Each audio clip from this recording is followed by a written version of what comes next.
अनंत कोटी ब्रह्मांड नायक महाराजाधिराज योगीराज परब्रह्म श्री बाळूमामांच्या नावानं चांग मल. श्री संत सद्गुरू बाळूमामांच्या चरणी कोटी कोटी प्रणाम. मित्रांनो, तुम्ही कधी विचार केला आहात का? एक अशी वारी आहे जिच्या प्रत्येक पावलामागील अगणित पापांचा नाश होतो. एक अशी वारी आहे जिथे लाखो लोक एकाच नावाचा गजर करतात, विठ्ठल विठ्ठल जय हरी विठ्ठल. आणि अशीच श्रद्धा आणि ही आषाढी वारीचे मनापासून केल्याने 21 एकादशीचे पुण्य प्राप्त होते. पण का केवळ समज आहे का, की यामागे संतांचे, भक्तांच्या आणि आपल्या परंपरेची अतिशय गहन अर्थ दडलेला आहे? आज आपण जाणून घेणार आहोत बाळूमामांनी वारकरी परंपरेबद्दल काय सांगितले, वारी का करावी, वारीमुळे जीवनात कोणते बदल होतात आणि आषाढी वारी केल्याने माणसाच्या आयुष्यात सुख, शांती आणि आत्मविश्वास शक्ती कशी निर्माण होते. हा व्हिडिओ शेवटपर्यंत नक्की पहा, कारण शेवटी आपण जाणून घेणार आहोत अशी गोष्ट जी प्रत्येक वारकऱ्याला प्रेरणा देते. आषाढी वारी म्हणजे काय? आषाढ महिन्यातील शुक्ल पक्षातील एकादशी म्हणजे आषाढी एकादशी. या दिवशी लाखो वारकरी पायी चालत पंढरपुराला जातात आणि विठ्ठल रुक्मिणीचे दर्शन घेतात. ही फक्त यात्रा नाही, ही श्रद्धेची, प्रेमाची, समतेची, भक्तीची चालती बोलती विद्यापीठ आहे. वारीमध्ये श्रीमंत गरीब, लहान मोठा, स्त्री पुरुष कोणताही भेद राहत नाही.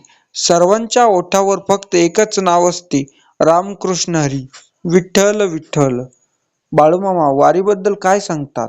बाळूमामा नेहमी भक्तांना सांगत असत की देवापर्यंत पोहोचण्यासाठी मन शुद्ध असणे महत्वाचे आहे. वारी म्हणजे शरीराचा नव्हे तर मनाचा प्रवास आहे.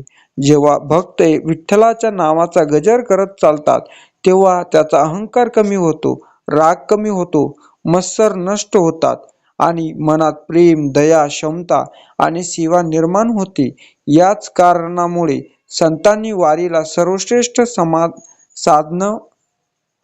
सर्वश्रेष्ठ साधना म्हटले आहे. जीवनात येणारे परिवर्तन.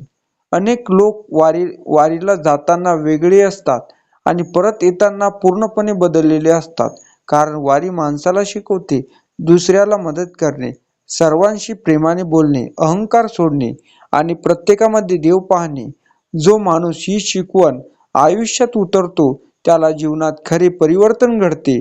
घरात शांतता वाढते, मनातील भीती कमी होते, कामात एकाग्रता वाढते आणि देवावर विश्वास अधिक दृढ होतो. 21 एकादशीचे पुण्य का म्हटले जाते? वारकरी एकादशीचे पुण्य का म्हटले जाते? वारकरी परंपरेत अशी श्रद्धा आहे की भक्तिभावाने केलेली वारी अत्यंत पुण्यदायी मानली जाते. यामागील मुख्य संदेश असा आहे की नामस्मरण, सेवा, संयम, सत्व आणि विठ्ठल भक्ती यांचा संगम या वारीत होतो. म्हणूनच या दिवशी महत्वाचे अनेक एकादशीच्या पुण्याइतके मानले जाते, अशी भक्तांची श्रद्धा आहे. पण लक्षात ठेवा, पुण्य हे केवळ चालण्याने मिळत नाही, ते मिळते शुद्ध भावनेने, निस्वार्थ सेवेमुळे, सतत नामस्मरणामुळे आणि देवावर अढळ श्रद्धेमुळे. एक प्रेरणादायी कथा. एका गावात गणू नावाचा शेतकरी राहत होता. घराची परिस्थिती बेताची होती. कर्ज, चिंता, आजारपण, सतत अपयश यामुळे तो खूप खचला होता. एक दिवस त्याला एक वृद्ध वारकऱ्याने विचारले, बाळा, कधी आषाढी वारी केली आहेस का तू? गणू म्हणाला, माझा वेळ नाही, पैसा नाही आणि देव मला ऐकले यावर विश्वास उतरलेला नाही. वृद्ध हसला आणि म्हणाला, अरे, देवाला बदलण्यासाठी नसते, वारी स्वतः बदलण्यासाठी असते. हे शब्द गणूच्या मनात खोलवर उतरले आणि पुढील आषाढी त्याने विठ्ठल नामाचा घेत पंढरपूरच्या वारीसाठी निर्धार केला. गणू ठरवलं, यंदा काही झालं तरी आषाढीच्या वारीला करणार. त्याच्याकडे भरपूर पैसा नव्हता, पायात महागडे बूट नव्हते, अंगावर साधे कपडे होते. मनात एकच गोष्ट होती, विठ्ठलाला मला तुझ्यापर्यंत पोहोचायचं आहे. वारीचा पहिल्या दिवशी त्याला जाणवलं की केवळ चालत नाही, प्रत्येक वारकरी दुसऱ्या काळजी घेत होता. कोणी पाणी देत होतं, कोणी अन्न वाटत होतं, तर कोणी थकलेल्या वारकऱ्यांना आधार देत होतं.